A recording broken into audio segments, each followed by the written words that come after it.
Hello guys, welcome back to my YouTube channel one another video. আর এখন জানো কটা বাজে? এখন কিন্তু বিকেলবেলা নয়, এখন কিন্তু সকালবেলা।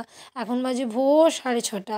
আর এইদিকে আমি এসেছি সকালবেলা, হালকা হালকা রোদ দিয়েছে। বাবারই শীতকালও বৃষ্টি বলো, তবে এখন সেরকম ঠান্ডা নেই। গরম প্রায় পড়েই গেছে। আর আগে আমরা চৈত্র বৈশাখ মাসে বৃষ্টি দেখেছি, আর এখন দেখো ফাল্গুন মাসে বৃষ্টি দেখেছো। ছাদটা কেমন ভেজা আমার। তো কালকে বৃষ্টি হয়েছিল গোটা রাতেই, যার জন্য এখনও ভেজা ভেজা আছে। আর সকালবেলাটা পাখি ডাকছে, এত সুন্দর ভালো লাগছে না। ছাদটা এসে কিন্তু নোংরা হয়ে গেছে, কেন কি কালকে বৃষ্টি বৃষ্টি হয়েছে। তো আর আমার বাড়ির কাজ চলছে বলে চারিদিকেই সব কিছু, যেমন এই যে সিঁড়ি থেকে নামছি দেখতেই পারবে, এদিকে সিমেন্টের বস্তা আছে। তো বাড়ির কাজ চলছে, তো এখন এরকম একটু অবস্থা। আর খুব তাড়াতাড়ি দোতলার কাজটা ধরবো। তারপর হয়তো যতদিন না আমার পুরো কমপ্লিট হচ্ছে রং ফং, ততদিন একটু বাড়ির অবস্থাটা এরকম থাকবে। তো বেশি না বলে মেন কথাতে আসি। আমার কিন্তু বিবাহবার্ষিকী আজ। তো সবাই প্লিজ আমাকে একটু হ্যাপি অ্যানিভার্সারি অন্তত লিখবে তোমরা, যারা আমার ভিডিও দেখো। আর এদিকে দেখো সকালবেলা বাসন মেজেছি, হ্যাঁ। তো এখনও এগুলো ওল্টানো হয়নি, এগুলো জল গোলাবো, ওল্টাবো। এদিকে ভাত বসাবো, খাওয়াবো টাওয়াবো। তো এইদিকে দেখতেই পাচ্ছ। আর এখানে না ডিম রেখেছি। হ্যাঁ, চালের মধ্যে ডিমটা থাকলে ভালোই থাকে। আমাদের তো ফ্রিজটা আশ করা হয় না, ঠাকুর দেবতার জিনিস থাকে বলে ফ্রিজটা আশ হয় না, নিরামিষই সব। তো এগুলো দেশি মুরগির ডিম আছে, হাঁসের ডিম আছে, তো এরকম রাখলে আর কি ভালো থাকে। তো অনেক দিন এনেছে, 2 সপ্তাহ হয়ে গেছে, তাই আর কি এরকমভাবে রাখা আছে। আর এদিকে বাসন, এই স্ল্যাবটা আমি তো রোজ মুছি, একটু পরিষ্কার পরিচ্ছন্ন রাখি, যতদিন না টাইলস লাগানো হচ্ছে ততদিন। তো ওই আর কি। আর এইদিকে দেখতেই পাচ্ছ সকালটা যে খুব ভালোই লাগছে। তো রাতে আর কি সেলিব্রেশনটা করব। তো খাওয়া দাওয়া হবে, ও চলেই গেছে সকালে, সকাল সকাল বাজার করতে। তো এইদিকে দেখতেই পাচ্ছ সব কিছু। আর আমি এখন বাসনগুলো আগে উপরটা দিয়ে দিই, ছেলেকে খাইয়ে দিই, তারপর তোমাদের কাছে আসি। চলো আগে দেখি ঘরের কাজটা করি। তো এইদিকে দেখছো সকালবেলা ঘর মোছা আমার হয়ে গেছে। আর এখন 7:30 বেজে গেছে। ঘর মুছলাম, বাসন মাজলাম, কাচাকুচি করলাম, মেললাম, এই করতে করতে 7:30 বেজে গেছে, 1 ঘন্টা প্রায় হয়ে গেছে।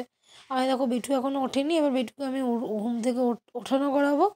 এবার ও উঠে যাবে। আর তারপর তোমাদের সাথে আবার চলে আসবো পরে। পরে কী করবো সেটা নিয়ে, ঠিক আছে। বেসিন পরিষ্কার করা আছে, অনেক কাজ অনেক কাজ বন্ধুরা। আরে দেখো এখনও ওঠেইনি, তাহলে ওকে উঠিয়ে নিই, তারপর আসছি, ঠিক আছে। তো চলো। তো এইদিকে দেখতেই পাচ্ছ বন্ধুরা, সকাল সকাল বেসিনটা পরিষ্কার করতে এসে গেছি। আর আমি একটু দূরে ফোনটা রাখি, নাহলে তোমরা দিতে পারো, কারণ আমি রেগুলার এগুলো আমার কাছ থেকে রেগুলার। হ্যাঁ, ছেলেকে দুধ গরম করলাম, খাওয়ালাম, ঠিক আছে। আর এইদিকে চলে এসেছি বেসিনটা পরিষ্কার করতে। তোমরা হয়তো আমার দেখবে আমার বাড়িতে দুদিকে সিঁড়ি। আসলে আমাদের তো বাড়িটা এখন ভাগ হয়ে গেছে, আগে সব একসাথেই ছিল, বাট এখন ভাগ হয়ে গেছে। তো এখন আমার এই দিক দিয়ে সিঁড়ি উঠেছে, কিচেন করেছি, তার নিচে সিঁড়ির তলায় কিচেন যেরকম এখন হয় ওরকম করেছি, একটু বড় সড়ো জায়গা দিয়ে। আর ওই দিকে যে সিঁড়িটা হয়তো তোমরা দেখতে পাবে, ওইটা আমার কাকা শ্বশুরদের। আসলে আমাদের বাবার কাকু দুজন তো দু ভাই, শ্বশুরমশাই। তো তাদেরও আবার ঘরে আমার আমার যেমন আমার বরই আছে একটা ছেলে, তাদেরও ঘরে আবার দুটো ছেলে আছে। তো ওই রকমভাবে আর কি সবাই যে যার অংশ ভাগ করা নিয়েছে। তো আর ওইদিকে যে গ্যাসটা দেখতেই পাচ্ছ, ওইটা কিন্তু কার বলো তো, এইটা আমার কাকা শ্বশুর। তো ওই গ্যাসটা কিন্তু আমার কাকা শ্বশুরের। আর ওইদিকে যেটা আমার দেখো নতুন কিচেন হচ্ছে, এইদিকে সিঁড়িটা দেখতেই পাচ্ছ, আর এইদিকে যে সিঁড়িটা দেখতেই পাচ্ছ, যার নিচে আমি বেসিনে এখন পরিষ্কার করছি। তো দুটো আর কি আলাদা। তো গুড মর্নিং বেটু। ওই দেখো তুতুন উঠে গেছে। আজকে কি বলো তো, আজকে মা বাবার অ্যানিভার্সারি। তুমি তো হ্যাপি বার্থডে কেক ভেবে কাটতে যাবে, আজকে সন্ধ্যাবেলা কেক কাটবো। হ্যাঁ তুতুন, ও তুতুন, তুমি কেক কাটবে? ও তুতুন, তুমি কি কেক কাটবে?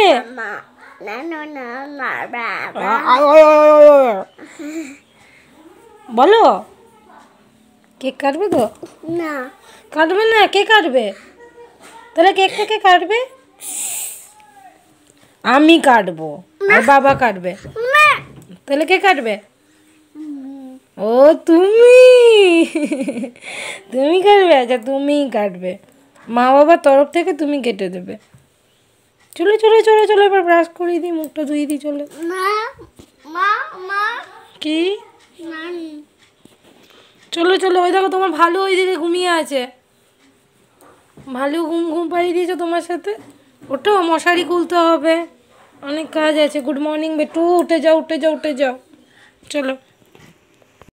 আর এইদিকে দেখো বাসনগুলো আমি উপর দিয়ে দিয়েছি। তো এই যে সকালবেলা দেখতেই পাচ্ছ এইদিকে বাটি কাপ, এইদিকে আর অনেক কিছু আমার যত বাসন আছে দেখতেই পাচ্ছ বন্ধুরা। তো মেজে নিলাম, গ্যাসটাও মুছে নিলাম, একদম সব পরিষ্কার টরিষ্কার করে নিয়েছি, বাসনপত্র সব সাজিয়ে নিয়েছি। আর এদিকে ভাত হয়ে গেছে, উপর দিয়ে দিলাম, তো তোমরা দেখেই নিয়েছো। আর এই দেখো এইগুলো কিন্তু আজ রান্না হয়েছে, রাতে খাসির মাংস, ভাত, পোস্ত হবে, সকালে ভাত, বেগুন ভাজা, আলু ভাজা, ভোলা মাছ সর্ষে দিয়ে চাটনি, আর এদিকে আছে ফুলকপি কোপ্তা মানে মটরশুঁটি দিয়ে, এটা আজকে দুপুরবেলার মেনু। ওই দেখো guys, welcome back to my YouTube channel one and another video. তোমরা সবাই কেমন আছো? আশা করি অনেক ভালো আছো, সুস্থ আছো। আমিও ভালো আছি, সুখে আছি, সুস্থ আছি, তিনটেই আছি।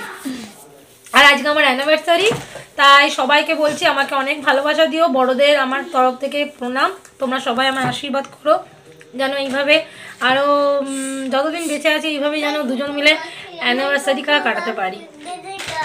তো ছোটোখাটোভাবে অনুষ্ঠান করি, কোনো রকম বড় রকম কিচ্ছু না, শুধু ফ্যামিলির লোকেরাই থাকে, কেক কাটিং হয়, খাবার দাবার হয়, এই আর কি, আর কিচ্ছু না, শুধু ফ্যামিলির লোকেরা থাকে। আর এটাই আমার কাছে স্বর্গ, এটাই আমার সব কিছু। তো আজকেও তাই হয়েছে। তো চলো তোমরা দেখে নাও আমার অ্যানিভার্সারিটা কেমনভাবে আমি সেলিব্রেশন করলাম, এবং তার সাথে তোমরা দেখে নাও আমার হাজব্যান্ড আমায় কী গিফট দিল। তো চলো টাটা। তো বন্ধুরা এই করতে করতে দেখো সন্ধে হয়ে গেল, আর আমি এখন একটা আমার পুরনো চুড়িদারিটা পরেছি, নতুন কিন্তু নয়। তো আর কি জাস্ট সেলিব্রেশনের জন্য, আর ও তাই পুরনো একটা পাঞ্জাবি পরেছে। তো আমার বেটু প্রথমে চলে এসেছে, ও ভাবছে ওর বার্থডে, তো ও আমায় বলছে মা, ওর পুরনো বার্থডে টুপিটা ছিল, তো ও বলছে ও টুপিটা পরবে, তোকে পরিয়ে বসিয়ে দিয়েছি। ও তো এখনও বোঝার ক্ষমতা হয়নি, 2.5 বছর বয়স, যে মা বাবার অ্যানিভার্সারি কি আর আমার জন্মদিন কি, ও ভাবছে ওর জন্মদিন। আমি ওকে অনেকবার বোঝানোর চেষ্টা করেছি, বাট ও বুঝতে পারছে না, ও জিদ যে ও কেক কাটবে। তো আমি বললাম ঠিক আছে কেক কাটিস, আগে আমার দুটো আমি ফটো তুলে নিই, যে তোর বাবার সাথে এরকম বসে বাবু, তখন তারপর তুই কাটিস। দিয়ে আমি ওই রকমভাবে দুটো ফেসবুকে ফটো ছাড়বো বলে আগে ওকে সরিয়ে দুটো ফটো তুলে নিলাম, দিয়ে বললাম আয় বাবু তুই কাট বাবা, আমাদের কেকটা আমি চাই তুই কাটিস। দিয়ে তারপর ওকে নামালাম, জাস্ট দুটো ফটো নেওয়ার জন্য ওকে করে নিয়েছি। দিয়ে আমার ভাগ্নিকে আর আমার ছেলেকে দুজনকেই নিলাম পাশে বসে, কেন ওদের আনন্দটাই হচ্ছে আমাদের কাছে বড় আনন্দ, বলো? ওরাই যদি আনন্দ না থাকে তাহলে কি আর হবে? তো এই রকমভাবেই দিয়ে আর কি ও ফটো তুলছিলাম, আমরা একসাথে এইভাবে সেলিব্রেশন করছিলাম, সবাই ক্ল্যাপিং করছিল, সবাই ছিল, বাড়ির সব ফ্যামিলির সবাই ছিল। তো সবাই ওই সাইডে ছিল, ওরা সবাই ক্যামেরায় আসেনি। তো আমার যেহেতু সেলিব্রেশন, তো আমারটাই তোলা হচ্ছিল ভিডিওটা, ঠিক আছে? তো আর আমার বর যে গিফটটা দিয়েছে সেটাও তোমাদের সাথে এক্ষুনি শেয়ার করব। প্রত্যেক বছর আমাকে গোল্ড ছাড়া আমাকে কিছু দেয় না, সোনার যদি একটা টিপ হলেও দেবে, কিন্তু সেটা সোনার দেবে। তো যাই হোক, প্রথম বছর আংটি দিয়েছিল, তার পরের বছর আমায় কানের দিয়েছিল, কানের দুল। তো এই বছর আমাকে নাকের দিয়েছে। হ্যাঁ, তো একটা সুন্দর সানিয়া মির্জা ডিজাইনের, যেটা আমার খুব পছন্দ হয়েছে। আর সত্যি আমার ওই রকম নাকের ছিল না, আমি যেটা নাকে সবসময় পরে থাকি আমার এরকমই ছিল, সোনার ডাল করা, কিন্তু ও আমাকে এটা দিয়েছে। তো ও প্রত্যেক বছরই তাই, হয়তো আবার সামনের বছরও পাবো, সোনা নাহলে রূপো, এই দুটোর মধ্যে একটা দেবে। তো এবারও গিফট করেছে, সেটা তোমাদের সাথে শেয়ার করবো, আর আমার ব্লগিংটা ওইটুকুই থাকবে, তার বেশি নয়। তো এরকম খাওয়াচ্ছিলাম, ফটো তুলছিলাম, আর দেখছো বেটু কত খুশি হয়েছে আজকে। ও কিন্তু মা বাবার অ্যানিভার্সারিতে ভীষণ খুশি হয়েছে, কেন ও কেকটা কেটেছে, ও সকাল থেকে ওর বার্থডে বার্থডে বলে বলছিল আর কেক কাটানোর জন্য। আর এইদিকে দেখো তোমাদের সাথে শেয়ার করতে চলে এলাম এই নোজ রিংটা। তো এই নাকেরটা আমাকেও দিয়েছে সানিয়া মির্জা নাকের। তো এতদূরই আমার ভিডিও, চলো বাই বাই।